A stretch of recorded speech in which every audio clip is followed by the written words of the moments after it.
3 weeks of deafness changed my life forever. Not because I lost my hearing, but because I got it back. When you can't hear, people think they can say anything. My daughter thought so too, and what I heard when I came home from the hospital made me wish I could still be deaf. But it also gave me the perfect opportunity for revenge. Before we continue, please subscribe to the channel and let us know where you are listening in the comments. The heart monitor's steady beep hit me like a symphony.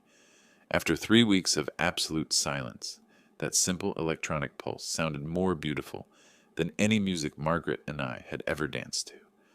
I pressed my palm against my chest, feeling my own heartbeat synchronize with the machine's rhythm. "Mr. Brooks," Dr. Chen's voice came through crystal clear, not muffled, not distant, perfect. "Can you hear me now?" I nodded, afraid that speaking might break this miracle. The hearing test headphones still pressed against my ears, and every tone, every whisper, every breath registered with stunning clarity. My hands trembled as I pulled them off. It's all back," I whispered, then louder, marveling at the sound of my own voice. "Everything." Dr. Chen smiled, making notes on her tablet. The stylus scratched against the screen. Another sound I'd forgotten existed. "The inflammation has completely subsided. Your hearing is now testing at normal levels, across all frequencies." 3 weeks ago, that construction site accident had stolen my world of sound. The falling beam hadn't hit me, but the pneumatic drill's malfunction next to my ear had created some kind of temporary damage. Complete deafness, they'd said. Maybe permanent. But here I was, listening to the hospital's symphony. Elevator dings, footsteps in the corridor, distant conversations, the whoosh of automatic doors. Jessie would be so surprised. She'd been taking such good care of me, moving into the house to help while I recovered. My heart warmed thinking about her reaction. "I need to call my daughter," I said, reaching for my phone. "Actually, let's complete the discharge process first," Dr. Chen said. "We want to make sure everything's properly documented." I signed papers with shaking hands, barely reading the words. The pen scratched against paper. Another forgotten sound. The nurse, Patricia, explained my follow-up appointments, but I was only half listening. I kept thinking about Jessie's face when I walked through the front door and called out her name. "Take it easy for the first few days," Patricia was saying. "Your brain needs time to readjust to processing all these sounds again." I thanked them both and walked toward the elevator, my footsteps echoing in the hallway. Each sound felt like a gift being unwrapped. The elevator doors opened with a soft chime, and I stepped inside, pressing the button for the parking garage. Even that tiny click seemed profound. My Honda Civic waited in the same spot where Jessie had dropped me off 3 weeks ago. I'd been so scared then, facing the possibility of permanent deafness. Now, starting the engine, I nearly laughed at the familiar rumble. The radio came on automatically, some classic rock station Margaret used to love. "Everything happens for a reason," I said aloud, repeating something Margaret used to tell me during hard times. My voice sounded strange in the car's enclosed space, but wonderfully clear. The 15-minute drive home passed in a blur of rediscovered sounds. Traffic hummed around me, other engines revving, brakes squeaking, horns honking in the distance. I'd forgotten how noisy the world was, how alive. My neighborhood looked the same as always, neat suburban houses with their carefully maintained lawns and driveways. Mrs. Peterson was gardening next door, her rake scraping against the concrete. 2 houses down, children played in their backyard, their laughter carrying on the March breeze. A dog barked somewhere, and another answered from across the street. I pulled into my driveway and sat for a moment, looking at the 2-story colonial house Margaret and I had bought 30 years ago. Jessie's car was parked beside the walkway. She must be inside, probably preparing dinner or watching her afternoon shows. My hand hesitated on the door handle. Should I call out as soon as I entered, or should I surprise her?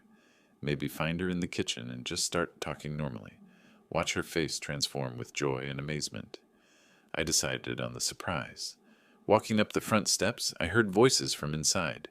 Jessie and Chris talking in what sounded like the kitchen. Perfect. I could surprise them both. I slipped my key into the lock as quietly as possible and eased the front door open. The voices became clearer as I stepped into the hallway. "God, that old burden is back home again." Jessie's voice carried from the kitchen, sharp with irritation. I froze, my hand still on the doorknob. The words hit me harder than that falling beam ever could have. Burden? Chris's voice followed, equally clear. At least the insurance money helped with his medical bills. Could have been worse. My legs felt suddenly weak. I pressed my back against the hallway wall, hardly breathing. This had to be some kind of mistake. Maybe I'd misheard something. My hearing was just returning after all. But Jesse's next words cut through any hope of misunderstanding. I just want this whole thing over with. 3 weeks of pretending to care about his every need. I'm exhausted. The world tilted around me. These were my daughter's words, my daughter's voice, speaking about me like I was some unwanted obligation. The daughter I'd supported through college, helped through her divorce, welcomed into my home whenever she needed help. I remained perfectly still in that hallway, listening to the 2 people I'd trusted most in the world, realizing they had no idea I could hear every word they were saying. My chest felt like someone had reached inside and twisted everything around. The hallway seemed to stretch and contract with each heartbeat as Jessie's words echoed in my mind. That old burden. 3 weeks of believing she was there because she loved me, because she wanted to help her father through the worst crisis of his life. I'd been such a fool. My legs threatened to give out, but I forced myself to stay upright, pressed against the wall. I needed to hear more. I needed to understand exactly what I was dealing with before I made any decisions. Moving carefully along the hallway, I positioned myself closer to the kitchen doorway. Their conversation continued, and each word felt like another nail in the coffin of my trust. Sunset Manor has good reviews, Jessie was saying, and it's not too expensive. The insurance settlements should cover the initial deposit. Chris chuckled, a sound that had once seemed friendly. Once he's out of here, we can finally start renovating this place. New kitchen, maybe knock out that wall between the dining room and living room. The realtor said it could add $50,000 to the value, Jessie added. Maybe more, depending on what we do with the master bathroom. They were planning my life like I was already dead, discussing my house like it was already theirs. I gripped the wall so hard my knuckles went white, fighting to keep my breathing silent, but they weren't finished. Think he suspects anything? Chris asked. Are you kidding? He can't hear a thing. Poor old man just sits there nodding and smiling while I write him notes. It's actually kind of pathetic. The contempt in her voice, my own daughter's voice, made my stomach turn. I thought about all those notes she'd written over the past 3 weeks, all those exaggerated smiles and gentle pats on my shoulder. Performance, all of it. I had to test this. I had to see just how good their acting really was. Taking a deep breath, I coached myself silently. Act confused, act grateful. Watch their faces and see how well they can lie to someone they think can't catch them. I walked into the kitchen, making sure my footsteps were slightly heavier than usual, like someone uncertain of their balance. Jessie and Chris were sitting at the kitchen table, and their transformation was immediate and complete. Dad! Jessie jumped up, her face instantly flooding with what looked like genuine concern. She rushed over and took my arm gently. How are you feeling? You look tired.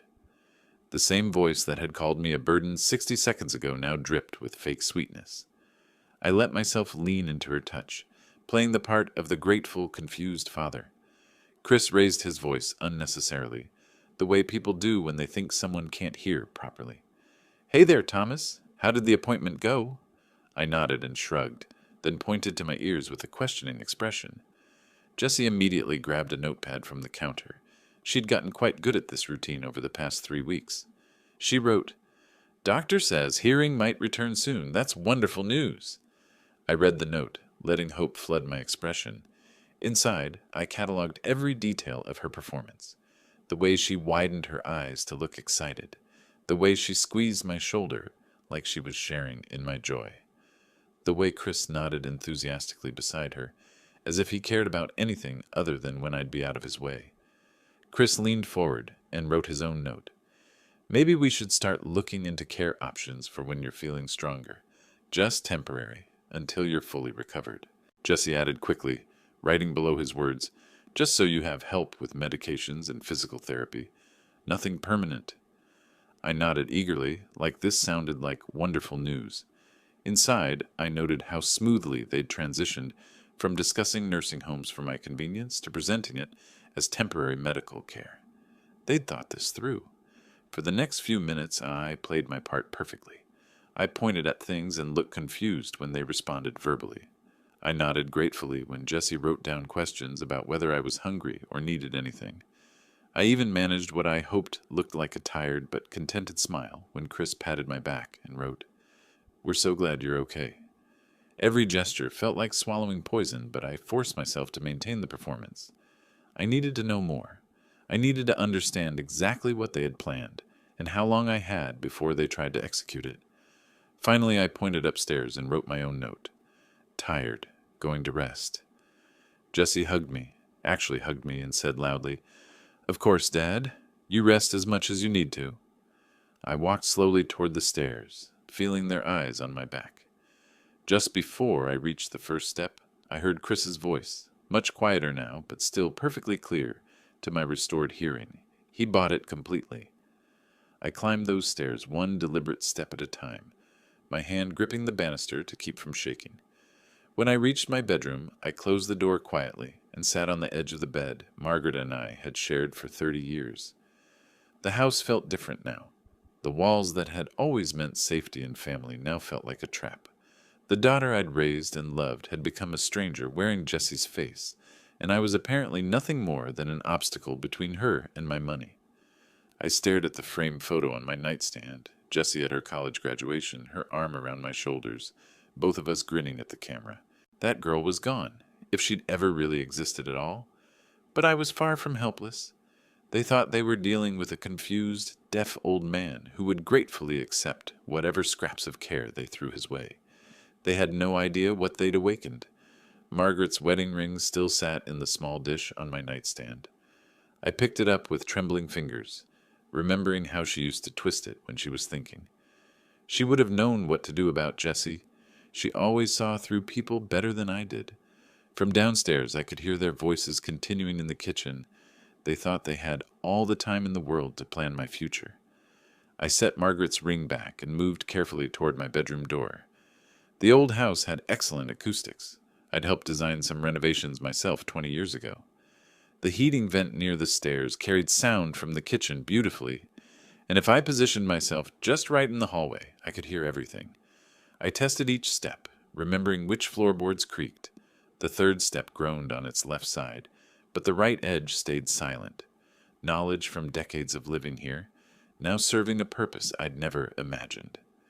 "Sunset Manor is $4,800 monthly," Chris was saying when I reached position, "but Medicare covers most if we get the right medical evaluations." Jessie's voice carried clearly through the vent. "The realtor said we could get at least $470 for this place. After the mortgage payoff, that leaves us $320 for the down payment on that house in Whitefish." My house? The home Margaret and I had built our life in, where we'd raised our children, where she'd taken her last breath. They were discussing it like a commodity. "What's the timeline?" Chris asked. 2 months, maybe less. We need to establish a pattern of incompetence first.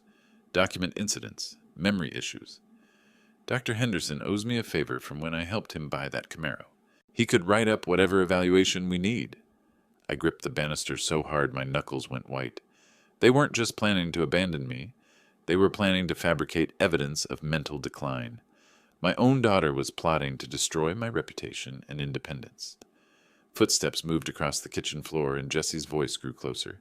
I should check on him, make sure he's not getting suspicious. I moved quickly but silently back to my bedroom, positioning myself as if I'd been napping. I'd learned to control my breathing during those long nights watching over Margaret. Jessie's footsteps climbed the stairs, avoiding that creaky third step, I noticed. "Dad?" She spoke loudly. "I brought you some tea." I opened my eyes slowly, blinking as if disoriented.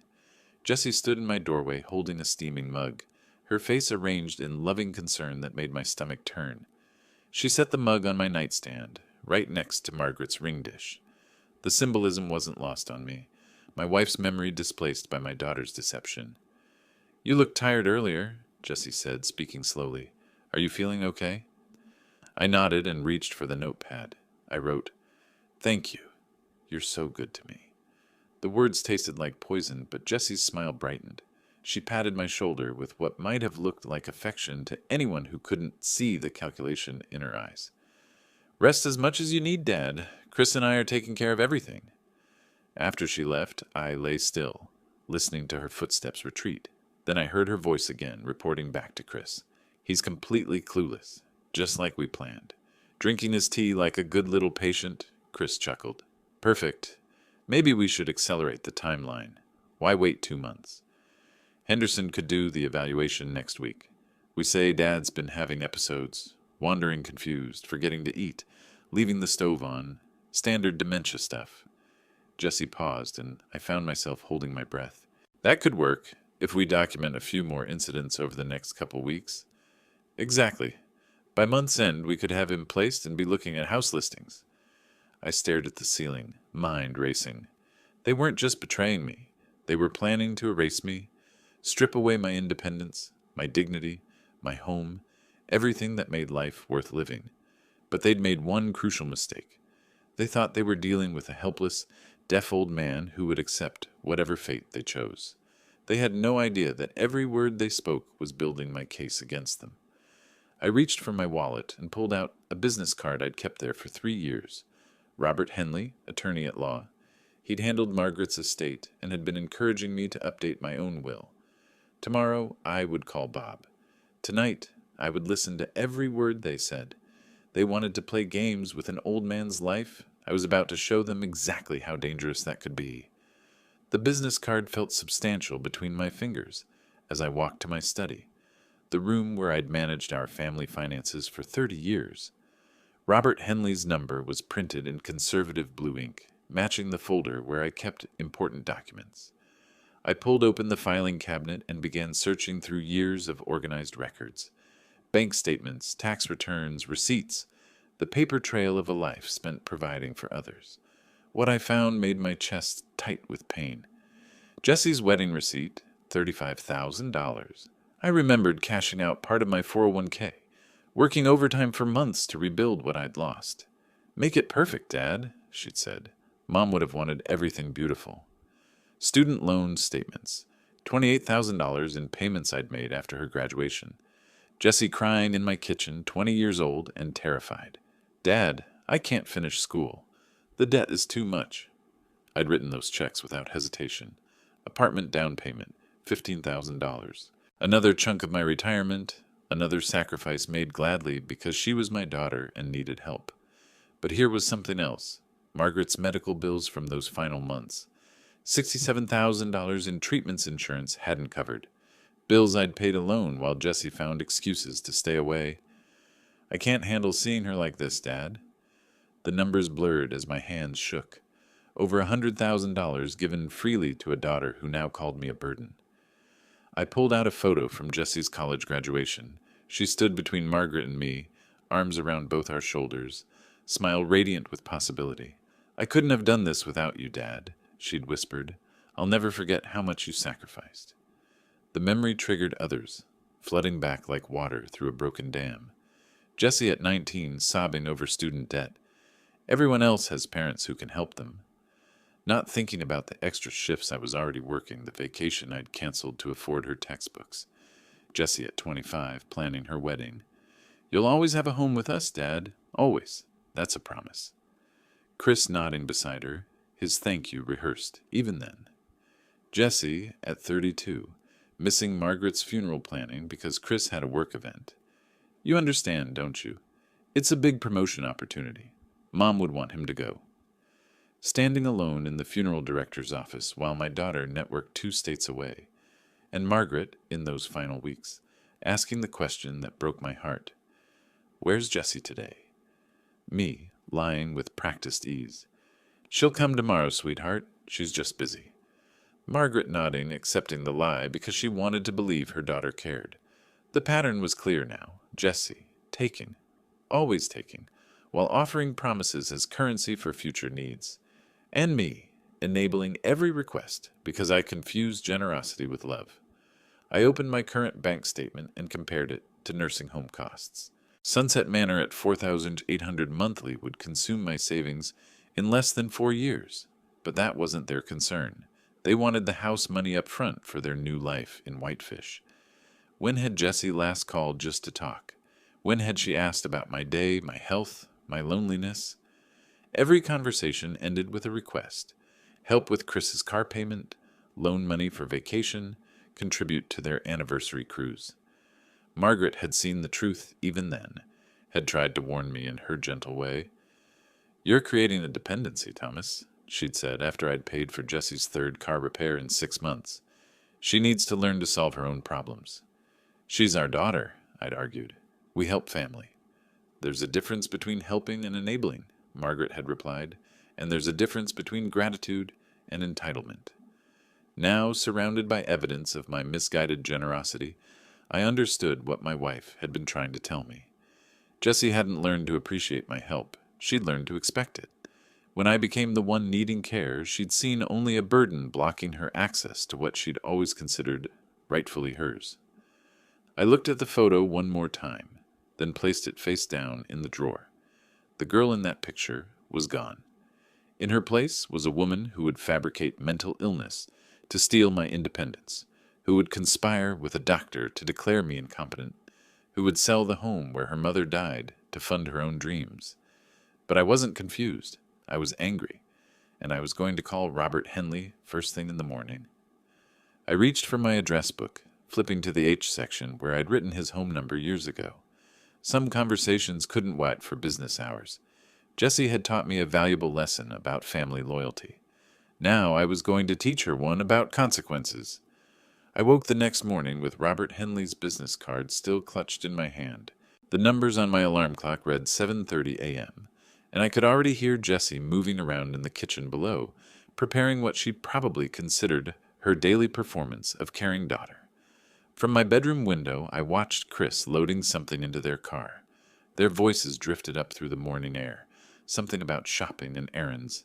Perfect. I needed them gone for what I had planned. I made my way downstairs, moving with the careful, uncertain steps of someone still adjusting to hearing loss. Jessie looked up from the stove where she was scrambling eggs, her smile bright and artificial. "Good morning, Dad," she called out loudly. "I made your favorite breakfast." I nodded gratefully and pointed to my ears with a questioning expression. She grabbed her ever-present notepad and wrote, "Chris and I are going shopping this morning. Will you be okay alone for a few hours?" I wrote back, "Yes. Thank you for taking such good care of me." The lie tasted bitter, but Jessie's pleased expression told me she bought it completely. She kissed my forehead, a gesture that once would have warmed my heart and now made my skin crawl. "We'll be back around 3, she said, speaking slowly and clearly. "There's soup in the refrigerator if you get hungry." After they left at 10:45, I waited exactly 15 minutes before reaching for the phone. Some habits from my engineering days died hard. Always double-check your measurements, always verify your timeline, always have a backup plan. Robert Henley answered on the second ring. "Henley Law Office." "Robert, it's Thomas Brooks. I need to change my will immediately." There was a pause. "Thomas, I thought you were having hearing difficulties." "It's complicated. Can you see me today? It's urgent." "Well, I suppose I could fit you in around 11:30. But Thomas, are you certain you're—" "I've never been more certain of anything in my life." The drive to downtown Missoula took 12 minutes. Robert's office sat in a converted Victorian house on West Alder Street, the same building where he'd helped me navigate Margaret's estate 5 years ago. Mrs. Patterson, his secretary, looked surprised to see me walking in unassisted. "Mr. Brooks, how wonderful that you're feeling better," she said, speaking at normal volume. "Much better, thank you." Robert emerged from his inner office, a tall man with graying temples who'd been handling my legal affairs for over a decade. His handshake was firm, his expression concerned. "Thomas, I have to ask, are you experiencing any cognitive difficulties? Any confusion or memory issues?" I looked him directly in the eyes. "Robert, I need you to change my will so that everything goes to Michael. Everything. The house, the savings, the investments, all of it. And Jessie? Jessie gets $1,000, for reasons she will understand." Robert's eyebrows rose slightly, but he'd been a lawyer long enough to know when not to probe. "This is quite a dramatic change from your current will. Are you absolutely certain?" "Draw up the papers. I'll sign them today." For the next hour, we worked through the details. The house valued at $450,000, my savings account with $180,000, my investment portfolio worth another $120,000, a total estate of approximately $750,000. All of it now destined for Michael in Seattle instead of the daughter who'd called me a burden. "I'll need witnesses for the signing," Robert said, reviewing the final draft.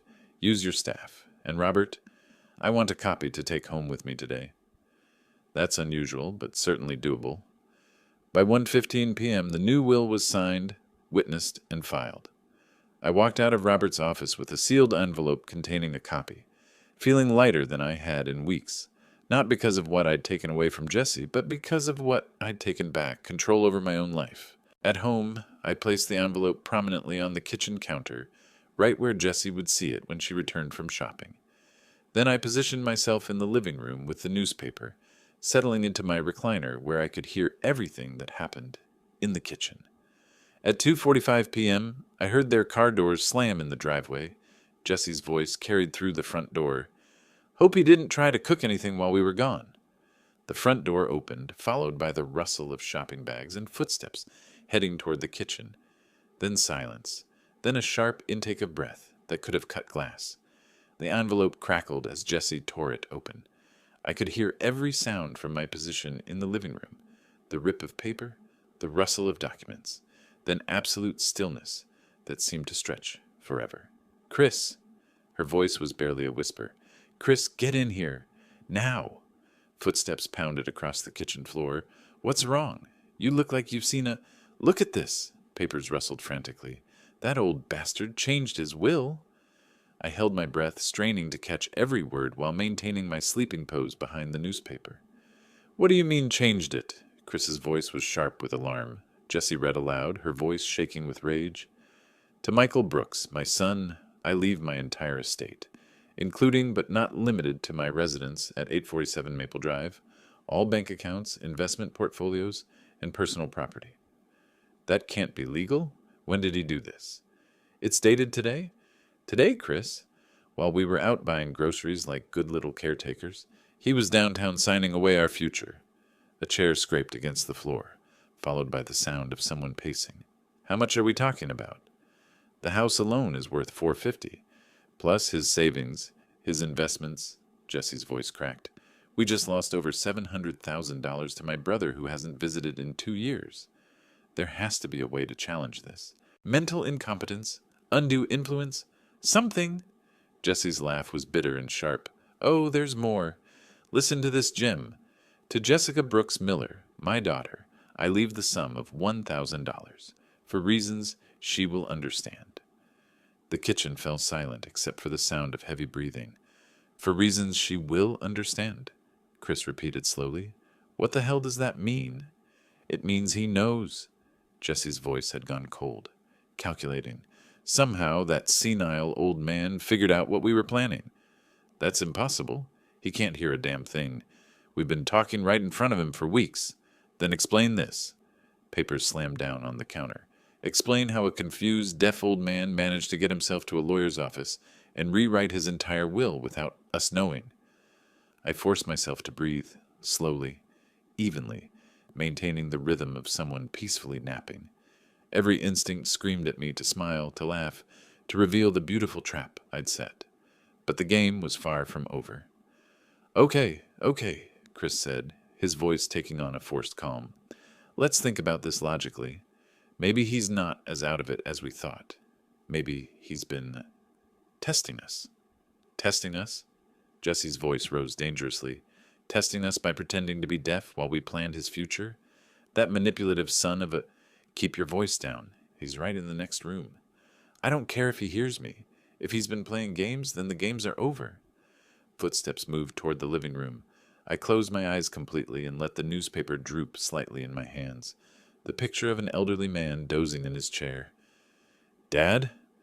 Jessie's voice was sickeningly sweet again, but I could hear the strain underneath. "Dad, are you awake?" I stirred slowly, blinking in confusion as I looked up at her. Her face was flushed, her hands clenched into fists at her sides. "Oh, Jessie, did you have a good shopping trip?" She stared at me for a long moment, searching my face for any sign of deception. "Dad, did you go anywhere today? While we were out, I tilted my head, looking genuinely puzzled. Go somewhere? No, I stayed right here. Why would I go anywhere? You didn't visit anyone? Make any phone calls? Phone calls? I touched my ears with a sad smile. Sweetheart, I can't hear well enough for phone calls right now. You know that. Jessie's jaw tightened, but she forced her expression back into caring concern. Of course, I forgot. I'm sorry, Dad. She turned and walked back to the kitchen, and I heard her urgent whisper to Chris. Either he's the best actor in the world, or we're missing something. What do you want to do? Call Dr. Henderson. Tell him we need those papers tomorrow, not next week. If Dad's playing games, we'll show him exactly how this game ends. And if he really is confused? If this will thing is just some kind of coincidence? Jessie's laugh was cold as winter wind. Then he won't remember signing it anyway, will he? Either way, by Friday he'll be declared incompetent, and will contest this will as the product of a diseased mind. I sat in my chair, newspaper trembling slightly in my hands, and felt a smile pull at the corners of my mouth. The sound of Jessie stabbing numbers into the kitchen phone carried clearly to my position in the living room. She was calling someone, and from the way she kept clearing her throat and pacing, I could tell she was preparing for a difficult conversation. Michael, thank God you answered. Her voice was high and strained. No, everything is not okay. Dad has completely lost his mind. I shifted slightly in my chair, angling myself to hear every word while maintaining my sleeping pose. This was exactly what I'd been waiting for. He changed his will, Michael. Everything goes to you now. The house, the savings, everything. He's cut me out completely except for some insulting $1,000 token. I could hear Michael's voice faintly through the phone, asking questions, but Jessie's responses told me everything I needed to know about his reaction. When? Today? While Chris and I were out buying groceries like good little caretakers, he was downtown signing away my future. Jessie's voice cracked with what sounded like genuine tears. I've sacrificed everything to take care of him, Michael. Everything. I moved in here, gave up my own life, and this is how he repays me. She was good. I had to give her that. If I hadn't heard her true feelings with my own ears, I might have believed the performance myself. He's not mentally competent anymore, Michael. You have to understand that. This will... It's the product of a diseased mind. You need to refuse the inheritance. It should be split fairly between us. Michael's response must have been longer this time, because Jessie fell silent, and I could see her face growing redder through the kitchen doorway. Good reasons? She finally exploded. What good reasons could he possibly have? I'm his daughter. I've been taking care of him while you live your comfortable life in Seattle. Another pause, and then her voice turned dangerously cold. How dare you judge me, Michael? You visit once a year if we're lucky, send a Christmas card, and suddenly you're the expert on what Dad needs? I heard the phone slam down, followed by the sound of Jessie's angry footsteps. Perfect timing. I stirred in my chair and looked around with the confused expression of someone just waking up. Jessie? Was someone on the phone? I thought I heard voices. She whirled around, her face still flushed with rage, but immediately tried to rearrange her features into something resembling concern. Oh, Dad. Yes, I was just talking to Michael. I blinked at her, touching my ears with a puzzled expression. Michael? My son Michael? Is everything all right? You look upset. Dad, we need to talk about your will. About the changes you made today. I stared at her blankly. My will? I don't understand. What changes? I could see the frustration building behind her eyes as she realized she'd have to explain everything to someone she believed couldn't hear properly, and was becoming increasingly confused. Never mind, Dad. It's complicated. Why don't you just rest? If you're sure everything's all right, I said, standing slowly, I think I'll go lie down. All this excitement has me feeling tired. I made my way upstairs, moving with the careful steps of an elderly man, but once I reached my bedroom and closed the door, I moved with purpose. My cell phone was in the nightstand drawer, a phone Jessie didn't even know I had. I dialed Michael's number from memory. Hello? His voice was cautious. Michael, it's Dad. There was a long pause. Dad? Jessie said you were having hearing problems. How are you calling me? Son, I need you to sit down. What I'm about to tell you will shock you, but I need you to keep this conversation between us. Can you promise me that? Of course, Dad. What's going on? I took a deep breath. Michael, I can hear every word you're saying perfectly. My hearing came back 3 days ago, completely restored. But I haven't told Jesse because... I paused, knowing this next part would be hard for him to hear, because I discovered what she really thinks of me. What do you mean? She called me that old burden, Michael. I heard her and Chris planning to put me in a nursing home so they could sell this house and buy property in Whitefish with my money. Michael's sharp intake of breath was audible even through the phone. Dad, are you absolutely certain about this? Son, I heard every word. They've been planning this for weeks, maybe months. They even have a doctor friend who's going to forge medical evaluations to have me declared incompetent. The silence stretched so long I thought we'd been disconnected. Michael, are you there? I'm here, Dad. I'm just processing this. That phone call Jessie just made, she was trying to get me to refuse the inheritance, wasn't she? That's exactly what she was doing. She wants you to think I'm losing my mind so you'll voluntarily give up what I chose to leave you. Dad, I'm so sorry. I should have known something was wrong. I should have visited more often. You have your own family, son. I understood that. But now I need your help. From downstairs, I could hear Jessie's voice again, talking urgently with Chris. They were planning something, and from the tone, it wasn't good. Michael, they're moving faster than I expected. I think they're going to try something tomorrow. Michael, I can hear every word you're saying perfectly, I said into the phone, my voice steady despite the magnitude of what I was about to reveal. 3 days ago, my hearing came back completely, but I've been pretending to be deaf because of what I discovered about your sister. Dad, if you can hear, why didn't you tell Jessie? Why keep pretending? Because the first thing I heard when I came home from the hospital was Jessie calling me that old burden while discussing plans to put me in Sunset Manor. She calculated exactly how much my house would be worth after they sold it, $470,000 after the mortgage payoff. They want to use my money to buy a place in Whitefish. Michael's voice was tight with disbelief. She actually said that? Called you a burden? Those were her exact words. But that's not the worst part, son. They have a doctor friend named Henderson who's going to create forged medical evaluations, declaring me mentally incompetent. They plan to have me declared unfit and then contest any legal decisions I'd made. Jesus, Dad, that's elder abuse. That's fraud. Now you understand why I changed the will. I had to protect myself before they could execute their plan. But Michael, there's more. Tonight I heard them say Dr. Henderson confirmed Friday morning. They're accelerating their timeline. I could hear Michael breathing heavily, processing the full scope of his sister's betrayal. Dad, I feel sick. All those years you supported her, paid for her wedding, helped with her student loans, everything. And this is how she repays you. Your mother always saw through Jessie's act. I should have listened to Margaret more carefully. What do you need me to do? Should I come there? I can take Friday off work? Not yet, son. When Jessie calls you back, and she will, I want you to play along. Tell her you're concerned about my mental state. Maybe suggest you're thinking of coming to visit this weekend. You want me to lie to her? I want you to give her enough rope to hang herself with. She's going to call you again, probably tonight. She's desperate now, and desperate people make mistakes. From downstairs came the sound of urgent voices. I pressed the phone closer to my ear. Hold on, Michael. They're planning something. Jessie's voice carried clearly up through the heating vent. Dr. Henderson confirmed Friday morning at 10. He'll do the evaluation here at the house. Chris responded, What if the old man refuses to cooperate? He won't have a choice. Henderson will say he's displaying signs of dementia, confusion, memory loss, inability to make rational decisions. With the will change as evidence of mental instability, we'll have grounds for a competency hearing. And Michael?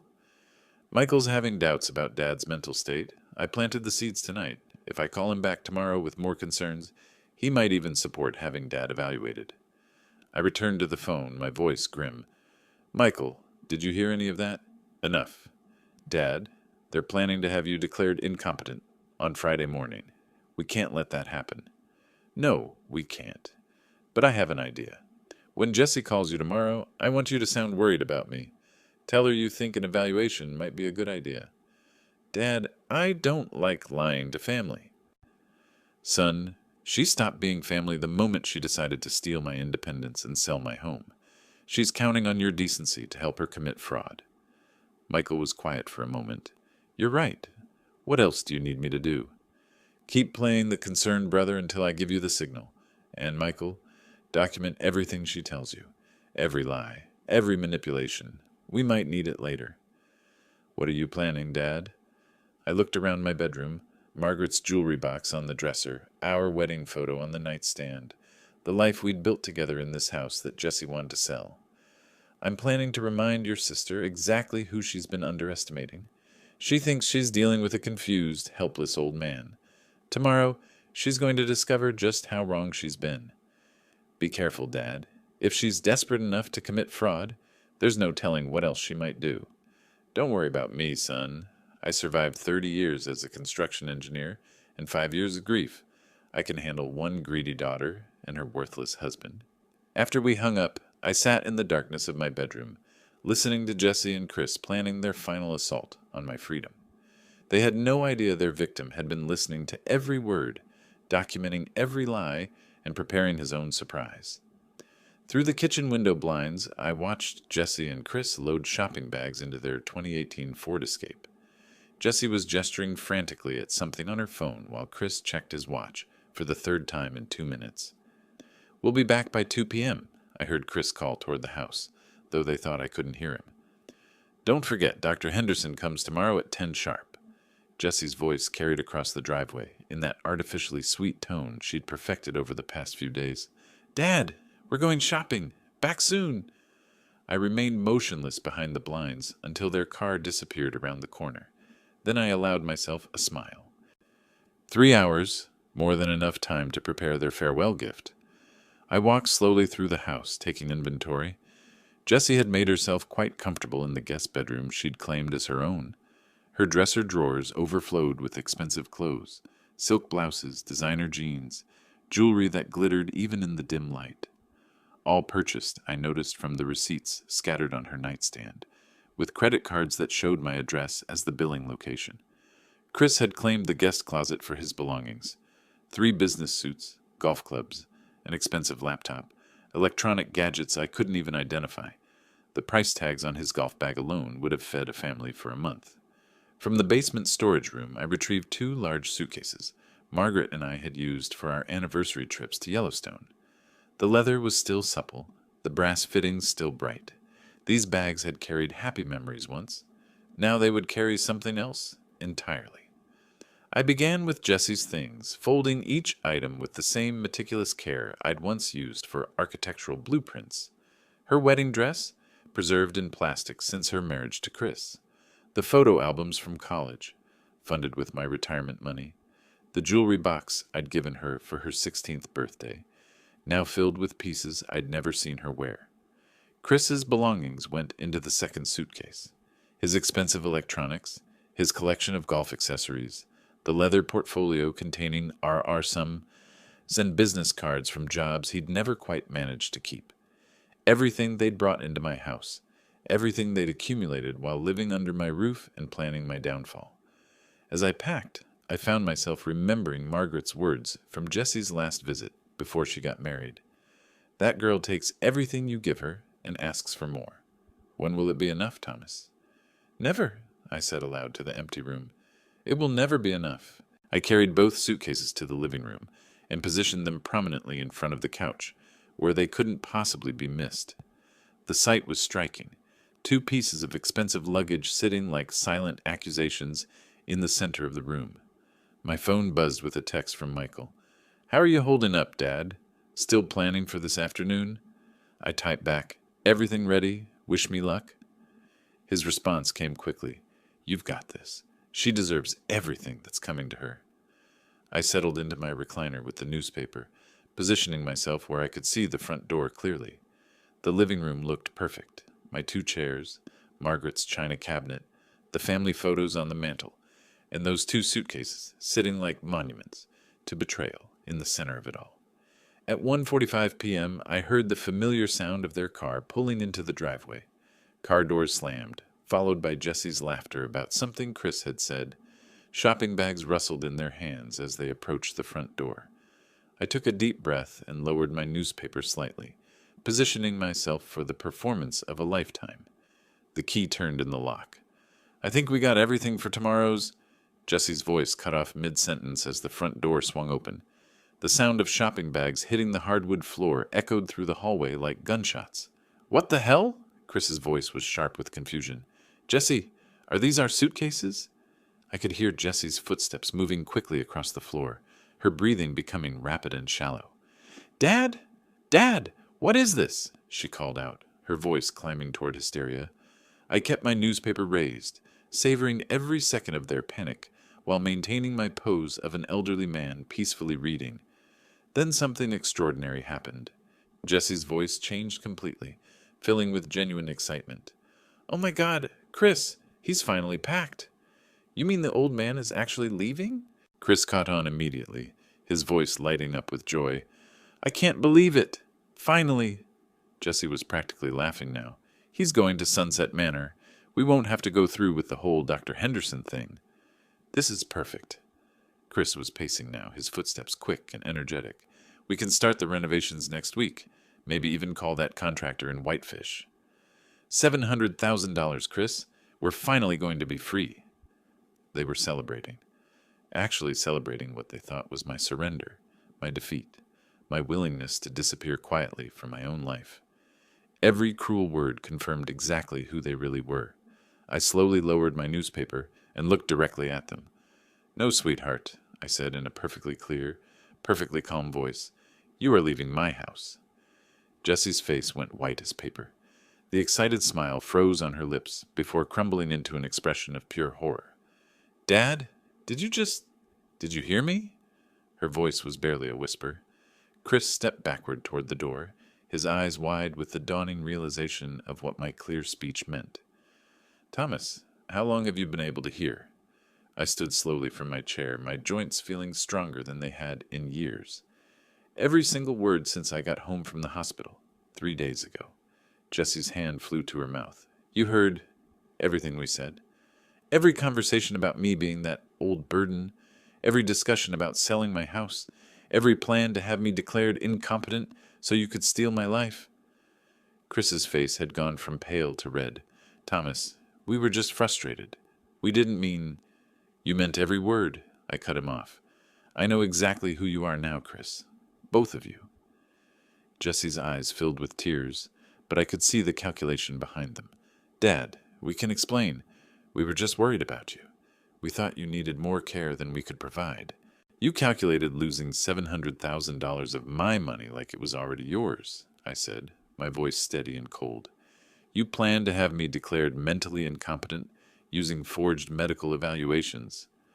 "That was Chris's idea," Jessie pointed at her husband desperately. "I would never do that to you. You called me a burden, Jessica, in my own house, while planning to steal my independence and sell my home." Chris's shock was giving way to anger. "You can't just kick us out. We have nowhere to go. We gave up our apartment to take care of you."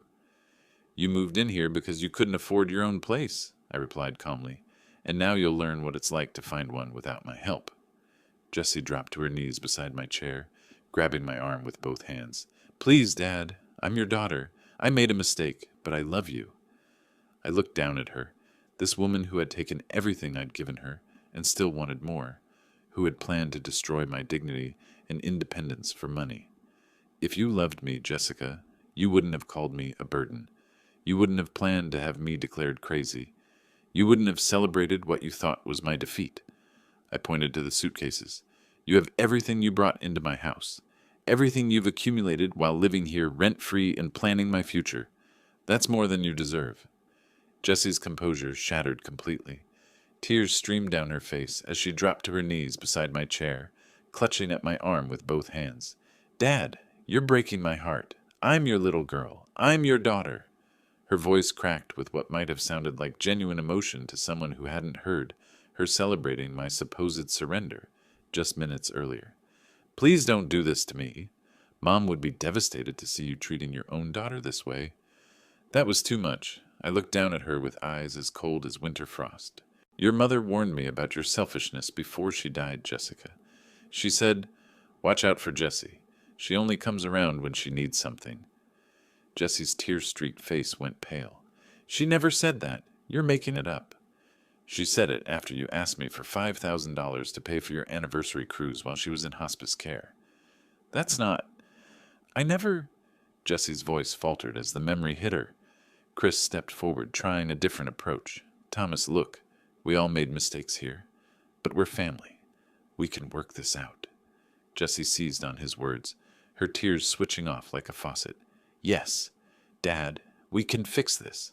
I'll take better care of you. We'll cancel everything with Dr. Henderson. We'll be completely different.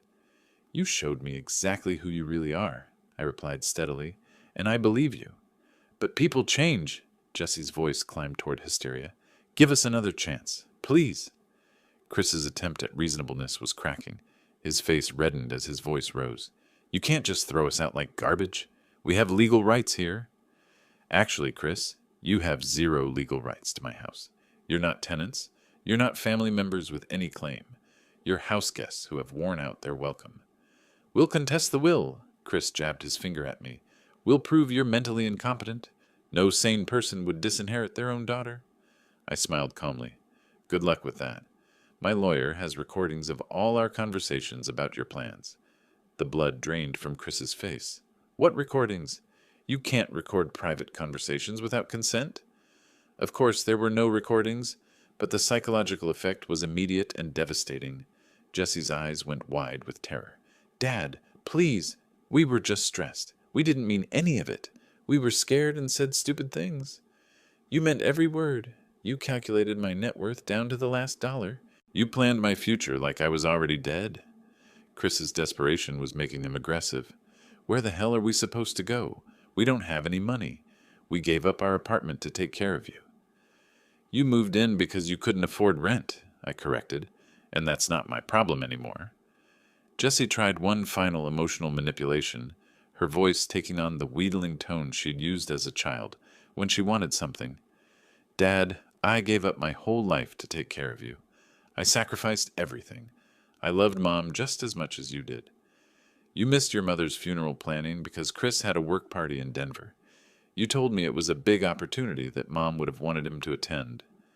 Jessie's mouth opened and closed soundlessly. You visited her twice during her final month in hospice. Twice. I was there every day watching her ask where her daughter was. I couldn't handle seeing her like that, Jessie whispered. But you could handle planning to put me in a nursing home so you could sell the house where she died. Something in Jessie's face hardened. The mask of the loving, caring daughter finally fell away completely. Fine, she said, standing up and brushing off her knees. We'll leave. But you'll regret this, Dad. You'll be all alone, and when you need help, we won't be there. I'd been alone for 3 years, I replied calmly. At least now I won't have to pretend I'm not. Chris grabbed one of the suitcases with more force than necessary. This is insane. You're throwing away your own family. No, I said, watching them both struggle with their belongings. You threw away your family when you decided I was nothing more than an obstacle to your inheritance. Jessie picked up the second suitcase, her face twisted with resentment. You'll see, Dad. You'll see what it's like to be really alone. I'm looking forward to it. They moved toward the front door, their expensive belongings weighing them down like anchors. At the threshold, Jessie turned back one last time. If you change your mind, I won't, I cut her off, and don't call me asking for money. The door slammed behind them with a finality that echoed through the house like a bell. I stood at the living room window, watching Jessie and Chris struggle to fit their suitcases into their Ford Escape. Chris had to rearrange bags 3 times, cursing under his breath each time something wouldn't fit. Jessie sat in the passenger seat, staring straight ahead, her face a mask of cold fury. Finally, the car doors slammed shut. The engine turned over, and they pulled out of my driveway for the last time. I watched until their taillights disappeared around the corner, then continued watching the empty street for several more minutes. The silence that followed was unlike anything I'd experienced in years. Not the oppressive quiet of deafness, not the tense atmosphere of hidden hostility, but genuine peace. The house seemed to exhale around me, releasing 3 years of accumulated stress. I walked through each room slowly, noting the absence of their belongings. Jesse's expensive moisturizers were gone from the bathroom counter. Chris's golf magazines no longer cluttered the coffee table. The guest bedroom looked spacious and clean without their clothes scattered across every surface. In the kitchen, I found the shopping bags they'd dropped when they discovered the suitcases. I carried them to the garbage can without looking at the contents. Whatever they'd bought for their celebration of my supposed defeat could rot with the rest of their plans. I sat in my recliner in my living room in my house, and experienced something I hadn't felt since Margaret's death: complete contentment. No one was plotting against me. No one was calculating my worth or planning my future. I was alone, but I was free. My cell phone buzzed. Michael. Dad, how did it go? Are you okay? Son, they're gone. It's over. How are you feeling? Are you sure you're all right? I considered the question seriously. How was I feeling? Relief, certainly. Vindication. But mostly I felt light, as if I'd been carrying a heavy burden for years without realizing it. I feel free for the first time since your mother died. I'm proud of you, Dad. Standing up for yourself like that? Mom would be proud too. I should have listened to her warnings about Jessie years ago. Maybe, but you gave Jessie every chance to be the daughter you deserved. That's not a failure, Dad. That's love. We talked for 20 more minutes. Michael promised to visit soon, maybe bring the kids for a weekend. They should know their grandfather, he said. The real one. After we hung up, I made myself dinner, a simple meal of scrambled eggs and toast, and ate it at the kitchen table while watching the sun set through the window. No one complained about the food. No one made sarcastic comments about my cooking. No one calculated how much my meal cost or speculated about when I'd be too old to cook for myself. I thought about Margaret's voice, how she used to say, "You deserve better than that treatment, Thomas." She'd been talking about Jessie even then, though I'd been too blind to see it. After dinner, I walked through the house one more time, this time really seeing it. The family photos on the mantel told a story now. Pictures of Michael and his children, of Margaret and me on our anniversaries, of holidays when Jessie was still young enough to genuinely love her family, rather than just their money. I removed the photos that included Jessie and stored them in a drawer. Not out of cruelty, but because I wanted to remember the good times, without the bitter knowledge of how they'd ended. The mantel looked cleaner somehow, more honest. In my study, I pulled out a legal pad and began making a list. Call the bank about removing Jessie as emergency contact. Update my medical directives. Schedule lunch with old friends I'd neglected during Jessie's residency. Plan a trip to Seattle to visit Michael and the grandchildren. For the first time in years, I was planning a future instead of just enduring the present. As I prepared for bed, I thought about something Margaret used to tell me during our early years together. Some people see kindness as weakness, Thomas, but they're wrong. Kindness is strength. And when you finally stop giving it to people who don't deserve it, that's wisdom. I'd finally learned the difference. In the quiet of my bedroom, I could hear my own breathing, steady and calm. No voices plotting in the kitchen below, no footsteps pacing with barely contained greed, just the sound of a man at peace in his own home. Tomorrow, I would wake up in a house where I was wanted, where I belonged, where every decision was mine to make. I smiled in the darkness and slept better than I had in years. And me, enabling every request because I confused generosity with love. I opened my current bank statement and compared it to the nursing home costs they'd discussed. Sunset Manor at $4,800 monthly would consume my savings in less than 4 years. But that wasn't their concern. They wanted the house money up front for their new life in Whitefish. My phone sat on the desk, silent and accusatory. When had Jessie last called just to talk? When had she asked about my day, my health, my loneliness? Every conversation for the past 5 years had ended with a request. Could I help with Chris's car payment? Could I loan them money for a vacation? Could I contribute to their anniversary cruise? I thought I was being a good father. I thought I was honoring Margaret's memory by taking care of our daughter. But Margaret had seen the truth even then, had tried to warn me in her gentle way. "You're creating a dependency, Thomas," she'd said after I'd paid for Jessie's 3rd car repair in 6 months. "She needs to learn to solve her own problems." "She's our daughter," I'd argued. "We help family." There's a difference between helping and enabling, Margaret had replied, and there's a difference between gratitude and entitlement. Now, surrounded by the evidence of my misguided generosity, I understood what my wife had been trying to tell me. Jessie hadn't learned to appreciate my help. She'd learned to expect it. And when the helping became harder for me to provide, when I became the one needing care, she'd seen only a burden blocking her access to what she'd always considered rightfully hers. I looked at the photo one more time, then placed it face down in the drawer. The girl in that picture, if she'd ever really existed, was gone.